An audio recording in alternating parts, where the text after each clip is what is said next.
everybody, welcome to the first lesson in Alfred's Basic Adult Christmas Piano Book, Level 1. So this first video is going to cover the first song in the book, which is Jolly Old St. Nicholas, found on pages 2 and 3. So before we get started, just a couple things about this book in particular. If you are new to the piano, if you've never played the piano or read any sheet music before, this is not the place to start. You have to have some prior experience. So since this is from the Alfred series, I recommend using Alfred's Basic Adult Piano Course, Level 1, which I do have a video series up on my channel. And even it says at the top of page 2 in this book, it says there, use after the warm-up using the C, G7, and F chords found on page 29 in that book. So you're going to need to start, the first page, first lesson in that series and work your way up to at least page 29. And of course, mastering or being familiar enough with these chords that we're going to use in this piece, which again are the C, G7, and F chords. So again, if you have no idea what that is, if you're not sure what any of this is, you need to start there. If you are on page 29 or past that, then you're set, ready to go. One of the nice things about this book is there are duets. So if you look at the bottom of this page, there's a duet part down there. So that's the part that the teacher plays and the student plays their part, normally one octave higher if you're doing the lessons in person. What's kind of nice about doing them virtually like this is you have the option of just playing it exactly where you're going to learn it, or you have the option of still playing it one octave higher. We'll get into what that is a little bit later. But a duet is basically, there's two parts coming together. There's your part that you're gonna learn, and then you can play it along with my part. And what I'm gonna do at the end of each lesson is, I always like to play through the student part, the part you're learning, up to tempo, so you can hear what that sounds like at sort of a performance speed. And then I'll also make 2 recordings and include them in this video, the duet part. The first one would be very slow so that you can get used to just playing it at along at a very slow tempo. And then I'll do a second recording of my part up to speed, up to performance speed. So that's kind of nice that we have that option to do that as well. I think we're ready to get started. So at the top of the page, right underneath the title, Jolly Old St. Nicholas, there is a helpful little diagram, the C position. So you're probably familiar with the C position if you've been using the Alfred's Basic Adult Piano Course. So as a review, in the right hand, your thumb is on middle C, second finger on D, third finger E, 4 on F, and 5 on G. And you can see that in that little chart up there. And actually that hand will never move. It'll never go past any of those 5 notes for this entire piece. So that's going to stay right there. Now your left hand C position, if you recall, is 1 octave lower, and because it's your left hand, that's 5 on C, 4 on D, 3 on E, 2 on F, thumb on G. But look at the diagram. The diagram says that our 5 is going to be playing on either B or C. So you're going to start here with your 5 on C, but sometimes it's going to move down to B, which is 1 key below. Likewise with your thumb, it's going to start on G, but sometimes it's going to come up to the A. And the reason for that is these 3 chords that we're about to go through here in the left hand, the C, G7, and F chord. But first I want to start with the right hand. I always like to start with the melody in most cases, and that's where the right hand is throughout this piece. So like I said, once you found your right hand C position, you're never going to move down or up or expand the fingers or any of that throughout this piece. It's going to stay right there. So at the very beginning, the rhythms in this piece are easy enough. I'll kind of talk through the rhythms as we go through the notes. It's in 4/4 time.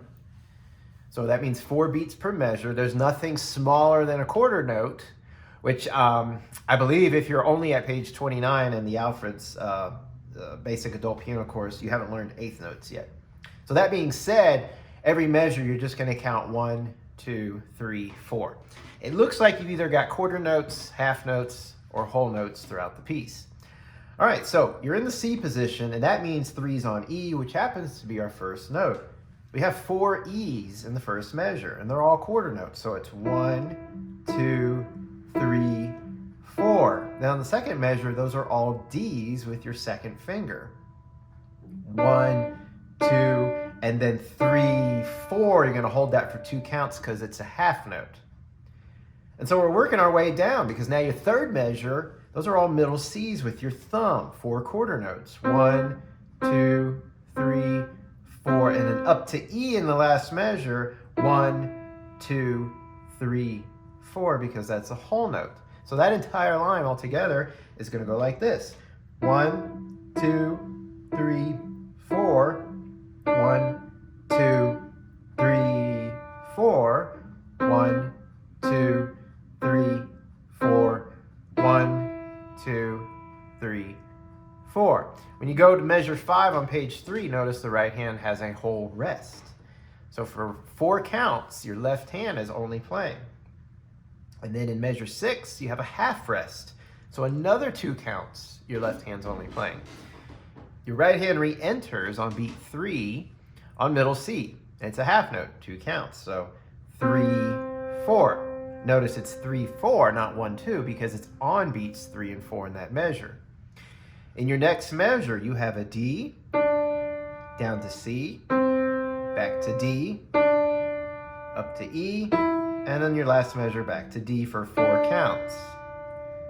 So starting at measure 6, that's going to go 1, 2, 3, 4, 1, 2, 3, 4, 1, 2, 3, 4. So pay close attention to measure 7 there, the third measure, because you got notes going up, down, and then back up. So we've had it pretty easy so far with just repeated notes, but that that's mixed up a little bit. D, C, D, E, and then D. Now measure 9 is kind of cool. You're actually repeating the beginning. So measures 9, 10, 11, and 12 are the same as 1, 2, 3, and 4. So at measure 9, it's like this. 1, 2, 3, 4. 1, 2, 3, 4. 1, 2, 3, 4. 1, 2, 3, 4. Down at measure 13 and 14, it's just like measure 5 and 6. Same thing. In fact, 13, 14, and 15 are just like measures 5, 6, and 7. It's an exact repeat. So at 13 and 14, you've got 6 beats total rest. So if I start on 13, it's going to go like this. It's going to be 1, 2, 3, 4. 1, 2, 3, 4. 1, 2, 3, 4. 1, 2, 3, 4. So the last measure is different than measure 8, which was the last measure at the top line. That is a C, whereas at the top of the page you had a D. But other than that, measures 9 to the end is basically repeating the whole piece again. All right, so that pretty easy right hand actually, and that's your melody. Now let's look at the left hand. So remember, the left hand C position is right here, and we're just playing 3 chords the entire piece. There's a couple of, I see 2 individual notes actually I will get to, but for the most part you're playing 3 chords. Now, let's review those chords. The C chord is C, E, and G. That's actually in measure 1. That's your very first chord. And it is a whole note, so you're going to hold that for 4 counts. 1, 2, 3, 4. The next chord is a G7 chord, and that is the chord in measure 2. So remember the G7 chord, and this is what we were saying earlier about the 5 moving down to B. So here's your C chord. When you go to a G7, your 5 goes down to B, your thumb stays on G, your second finger should be over the F, it's going to play that F. So B, F, and G all together. Now you notice your third finger may waver a bit. Sometimes I think about, maybe it'd be nice to leave it right on the E because you're coming back to the C major chord. That might be tricky. It's a little tricky for me. This is quite a stretch. I have smaller hands. So Notice if your third finger goes over to D, when you go to the C chord, you know, make sure you bring it over to E, which probably will happen naturally. And so when you go to measure 3, you're back to the C chord, and it's tied into measure 4, a total of 8 counts. So there's 2 whole notes that are tied. And then your last chord for the piece is the F chord, and it is C, second finger on F, and thumb on A. So this is where the thumb moves from G to A. And that is the chord in measure 5. And this is the first time you don't have a whole note. You've got 4 quarter notes on the F chord. So it's simply 1, 2, 3, 4. In measure 6, you go back to the C chord. So bring that thumb down to G. You have it on beats 1 and 2, 2 quarter notes, and then you rest on beats 3 and 4 because you have a half rest there. In the next measure, measure 7, this is one of the few times you do not have a chord. You have a single note. You have D with your 4th finger. And you notice above, you notice above the treble clef, it says D bass. D bass. So that's what you're playing right there, is in the bass clef, you're simply just playing a D. And so while I'm mentioning it, you may have noticed above the treble clef, there's these chord symbols. Now you've seen this if you've done the Alfred's Basic Adult Piano Course Level 1. You've seen these chord symbols.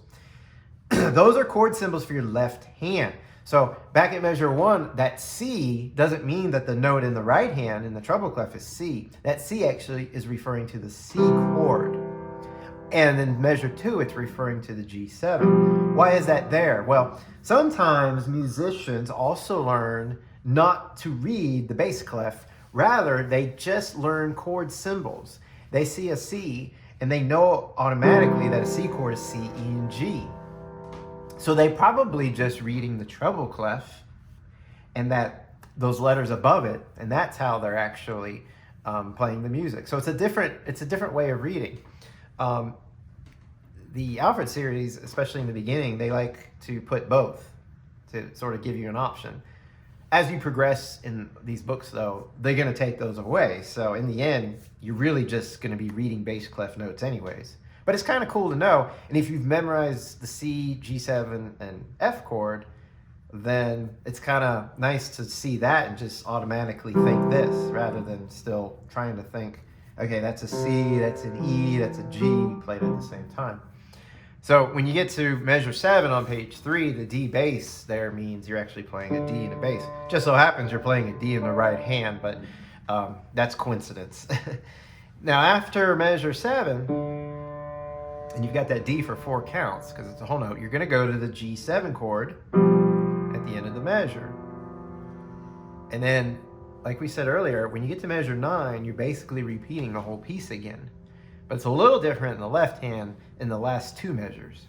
But starting at measure 9, it's just like measure 1 again. You got C chord for 4 counts. Measure 10, the G7, 4 counts. Measure 11 and 12, you get the C chord for 8 counts because it's tied.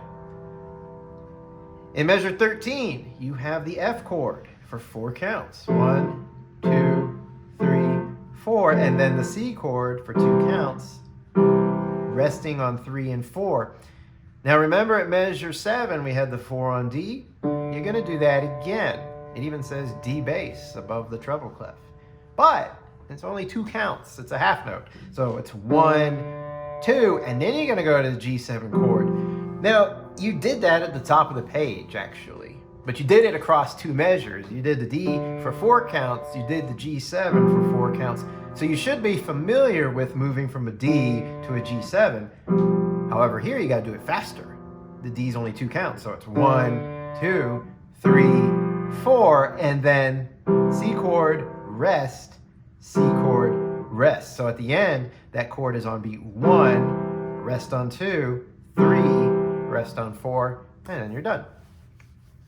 All right, so that covers each hand individually. Now let's put them together. So you got the C position in both hands. Keep in mind you're starting on a C chord. So I especially like to have 5, 3, and 1 ready to go in the left hand, and my 3 ready to go in the right hand. All right, so I'll give a little count off, and I'm just going to play this nice and slow. 1, 2, 3, 4.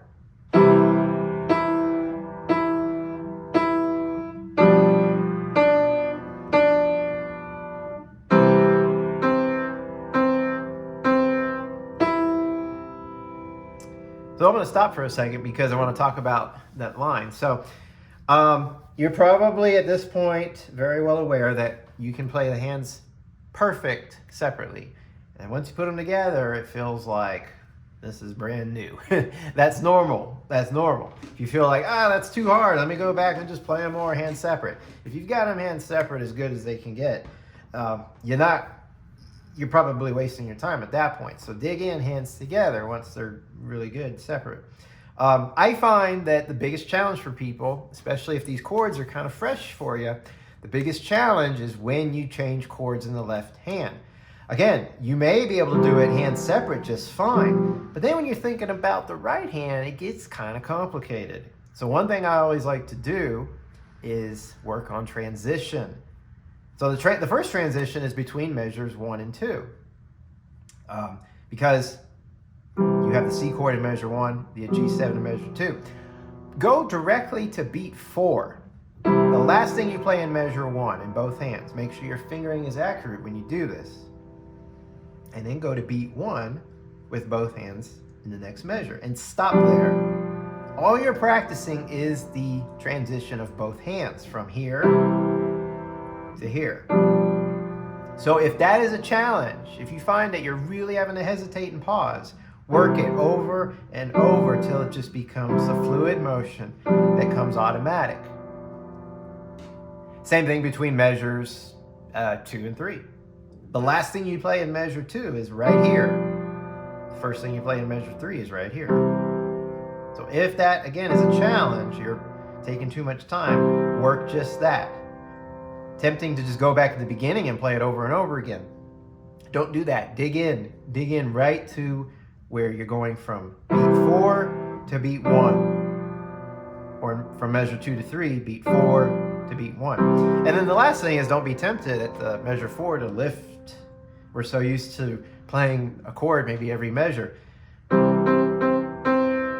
You're moving to an E in the right hand, so movement in the right hand is so easy to do some sort of movement in the left hand, but you're down.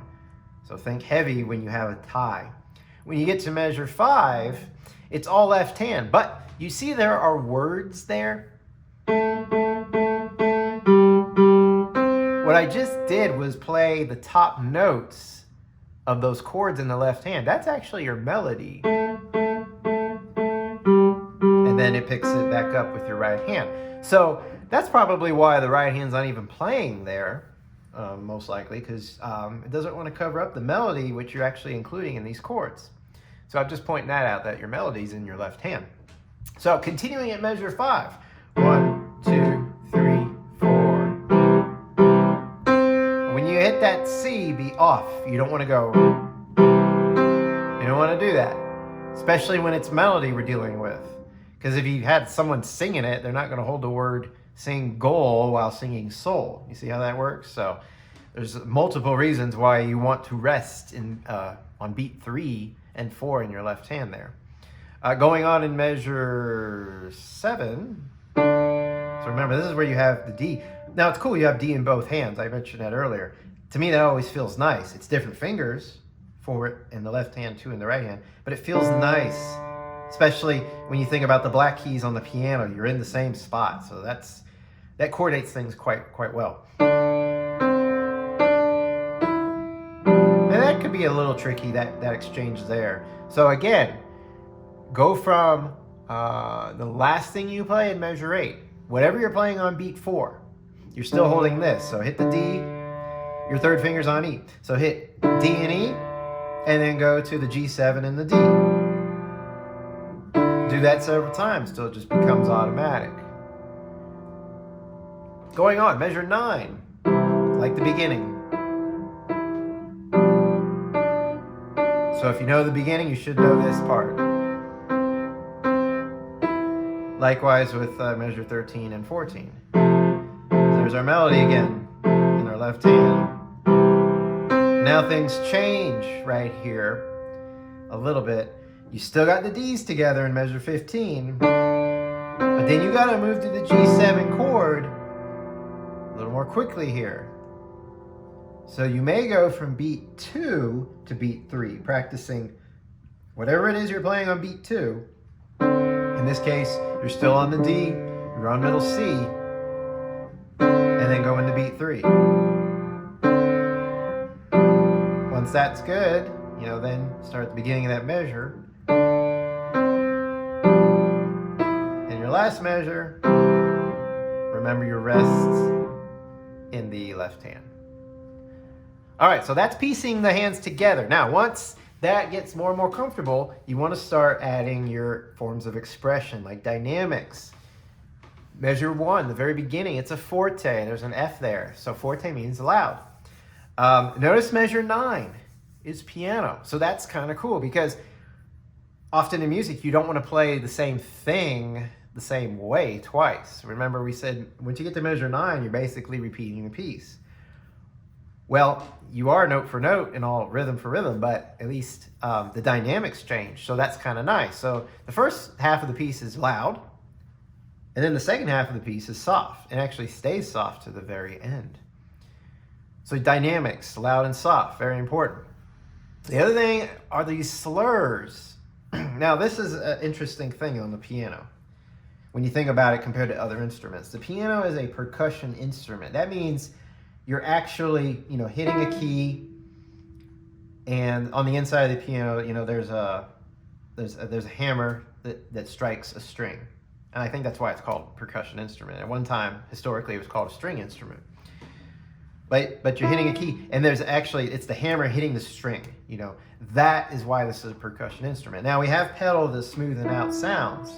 We're not using pedal today, though, in this piece. But they want this to be smooth. Now, the way you make things smooth on the piano, make it work very well, is when you go from one note to the next. Changing notes, changing fingers. That's really smooth. But if I'm hitting the same key over and over, I've got that hammer hitting the same thing over and over inside, it becomes very percussive. Now, I don't want you to overthink this because to a certain extent, it's not even possible to make this smooth. But it is possible not to be extra bangy or extra choppy.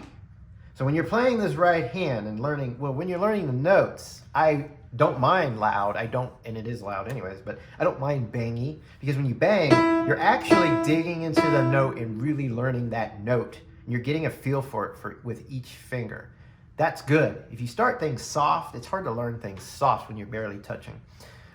So in the beginning, bang is okay, but for performance, we want this to be smoother, less bang. So how do you play loud but not bangy on the same key over and over? It's not very easy, but you don't want to do something like this. Now I exaggerate, but I'm using my whole arm. So you try not to use your whole arm as much. Try not to be lifting like that hammer inside. Don't be doing that with your arm. Instead, try to use more finger action. It's a different sound, right? It's not as bangy, it's not as choppy. The other thing is, be very mindful. Listen, how much break is there between each quarter note? Versus, do you hear the difference? So less break, between each note too. Can help make it smoother. Beyond that, there's not a whole lot more you can do. So keep that in mind. That's how you can try to play something smooth that is just the same note over and over and over. Because otherwise it can get really bangy, and that doesn't make for very pleasant music, So I'm going to try to put the hands together here and demonstrate that for you. So here we go at the beginning.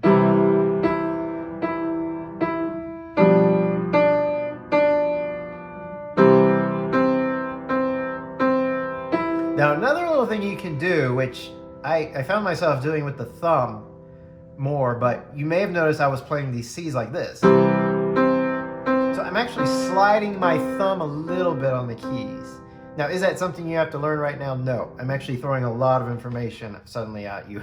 But for those who are really curious and want to try to take it to the next level, here you go. So even with the three finger, it might feel really strange to do this. You're just kind of gliding along the keys, but it can actually help keep the notes somewhat smooth. Now it's interesting when you get to the top of page 3 because we said that the left hand has a melody. Well, in measure 5, you got the same chord 4 times. If I'm not careful, that can get really choppy. They've actually got a big slur there. They want it to be smooth. So I'm staying closer to the keys. I'm not lifting as much. Is it perfectly smooth? No, but for what it is, that's about as good as we can get. So again, they recommend not lifting the arm, not being too short with the sound, but holding it out for the full beat. So you may find yourself going a little slower at first to work this out, and that's okay to do that. The piece says happily, so it is going to move a little bit faster. And then, like I said, when you get to measure 9, then we're soft. Now, actually, soft is a little bit easier to play smoother, because you are closer to the keys when you play soft. Now, this could be hard to play soft, these chords, because, again, like I said earlier, when you play soft, you're barely touching the keys, so you have to know the notes. You have to be in control. So you may bang this out first to learn the notes, but eventually you're going to keep this down in volume. And it's hard to get 3 notes from doing this, when you're soft. So you may find yourself working that out for a little while, and that's okay. And then the whole piece just ends nice and quiet. All right, now before I play the duet part, I'm going to play it up to speed, up to tempo. So it doesn't give us a tempo or a speed, but it says happily. A lot of you may know this piece. It's a very jolly piece. It's about jolly old St. Nicholas. There it is, jolly in the title. Happily, it says. So usually, forte, happily, you put that together. Yeah, it's going to move a little bit. My rule is, never play it faster than you're capable of. So be in control. But if you can get it up to this tempo that I'm going to play it, I think that would be quite nice. So a little count off. 1, 2, ready, go.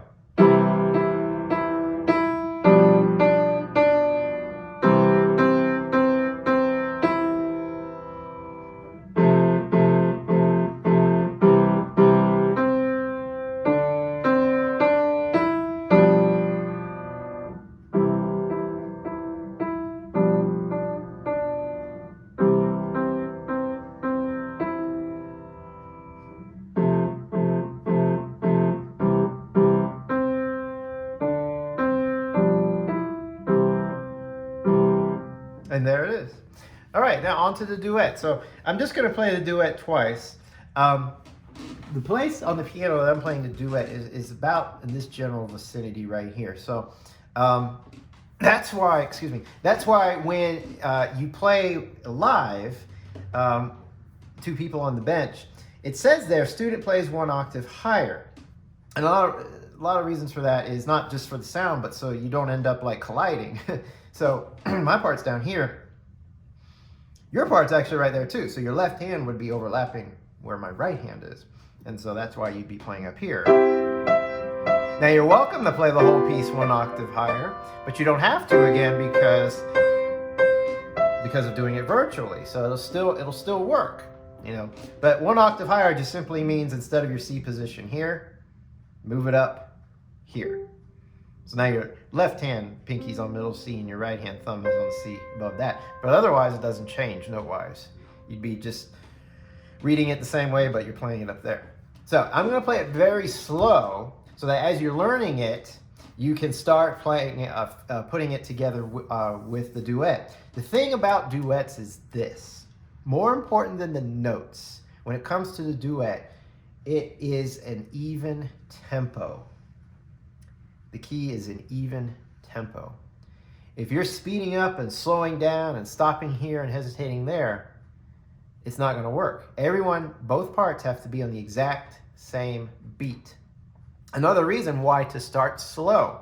Even once you've learned your part, if you're not used to playing with another part, you're hearing something that's different.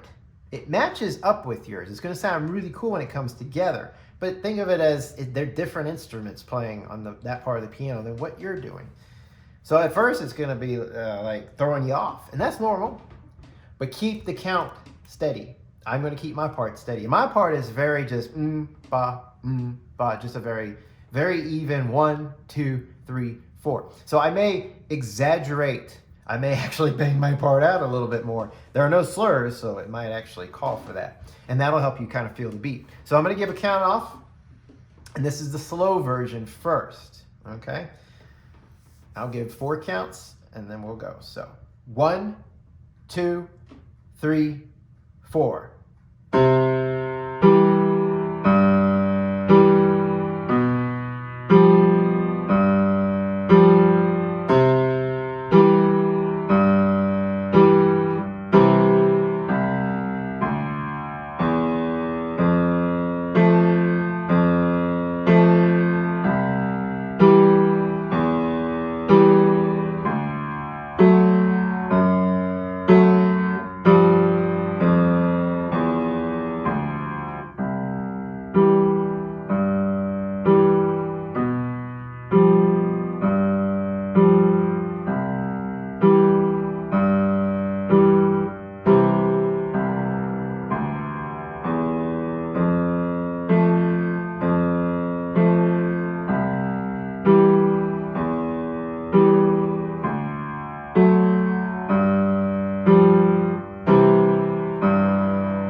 And there it is. So measure 9, you noticed, even in the duet part, I backed down in volume. I got soft too. So I'm really accompaniment because, again, you have the melody, especially in your right hand, occasionally in your left hand. I don't have any melody. I'm accompaniment. So I definitely don't want to be louder than your part. Right, now I'm going to play it up to speed. So since you're playing along with me, I'm going to give 2 counts of 4. So 2 measures counting to 4 before you enter, since this will be faster. Okay, so here we go. 1, 2, 3, 4. 1, 2, 3, 4.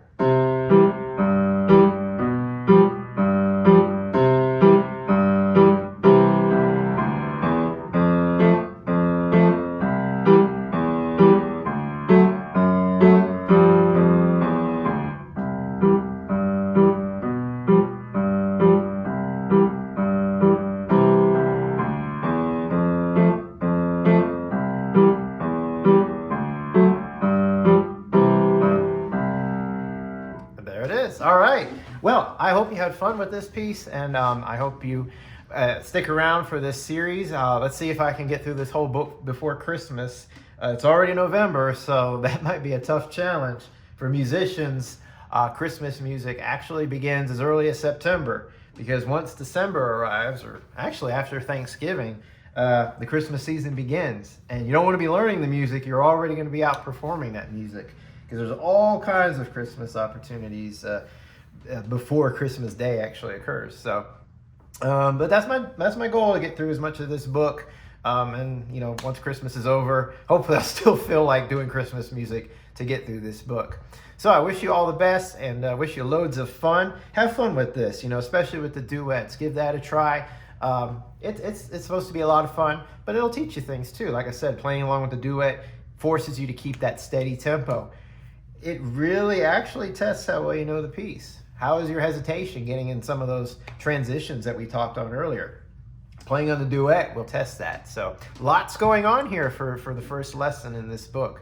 But there's always a lot to learn. Piano can be very in-depth if you allow it. Lots of details, but that's kind of what makes the fun and the challenge of learning. So I wish you all the best, and I will see you in the next lesson.